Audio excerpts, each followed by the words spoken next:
Hi, I'm Matt Lunning. I'm here in Chicago at ASCO 2019. Delighted to be here.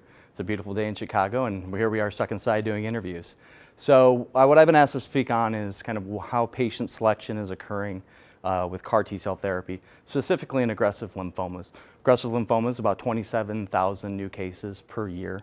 And with each line of therapy, the effectiveness of that therapy goes down. Right now, CAR T-cell therapy is approved in second-line diffuse relapsed refractory diffuse large B-cell lymphoma. What's really been trying with CAR T-cell therapy is really trying to find appropriate patients for CAR T-cell therapy. If you look kind of historically how well these patients have done in third line and beyond, really the response rates have been very low, and the median overall survival quoted in the SCHOLAR-1 trial is about 6 months overall survival.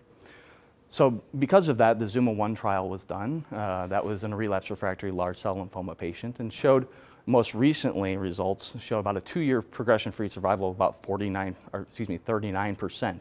So that means 39% of the patients who received an axi-cell product, CAR T-cell, are still alive and without progression of disease. I think that's very impressive results from a clinical trial. Now, going back, when you talk about clinical trial patients, you have to meet certain eligibility criteria. You have to be able to get to the center for the clinical trial.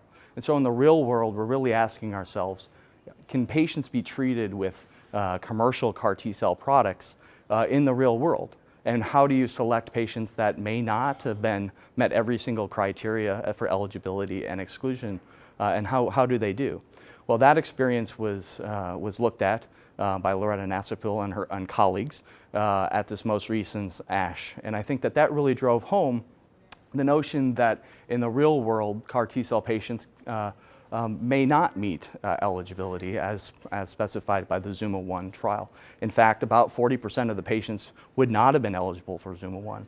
And what was nicely done with relatively short follow-up was to show that the efficacy in those patients who were on the ZUMA-1 trial versus non-ZUMA-1 patients, the efficacy was very similar, as was the toxicity profile for relating to not only cytokine release syndrome, but neurotoxicity.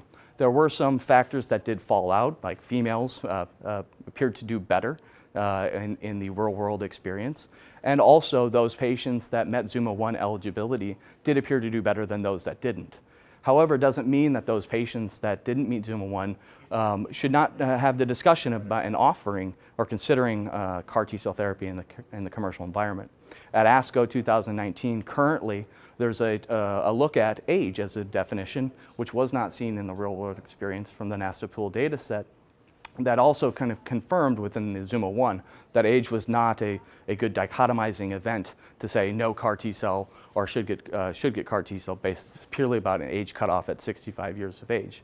So I think while there continues to be many factors in patient selection, the first question that needs to be asked is how do we get these patients to CAR T-cell centers to get to offer that option? And the option may not be there. The final decision may be that CAR T-cell isn't right for that patient. But I think it's very important as we move forward in the CAR T-cell field that we're able to have those discussions, because the alternatives in this setting are not necessarily good. There isn't a significant standard of care for the therapy of these patients, and in that area in third line and beyond, those therapies have limited efficacy, and when there is efficacy, usually the progression-free survival is very short. So I would encourage those of you who have a patient that has relapsed or refractory diffuse large B-cell lymphoma to really ask the question, should they at least have an intervention and potentially a consultation to look at whether or not CAR T-cell therapy may be an option for them.